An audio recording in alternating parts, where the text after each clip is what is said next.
زیتون کا باغ لگاتے وقت کتار سے کتار اور پودے سے پودے کا درمیانی فاصلہ 18 فٹ ہونا چاہیے۔ اس کے علاوہ مقررہ کردہ فاصلوں پر نشانات لگا کر 3x3x3 فٹ جسامت کے گڑھے کھودیں۔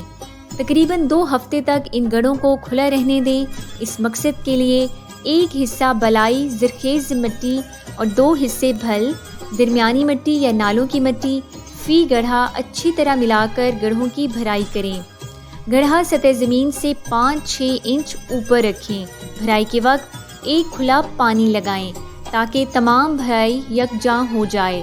اگر گڑھے کی سطح زمین کی سطح سے نیچی ہو تو اچھی قسم کی مٹی ڈال کر اسے اونچا کر کے کھلا پانی دیں تاکہ گڑھے کی سطح زمین کی سطح کے برابر یا 1 انچ اونچی رہ جائے۔ مزید معلومات اور بروقت آگاہی حاصل کرنے کے لیے ساوی کے تمام سوشل میڈیا اکاؤنٹس کے ساتھ جڑے رہیں اور ساوی کی ایپ کو پلے اسٹور سے ڈاؤن لوڈ کر کے فائدہ اٹھائیں۔ شکریہ۔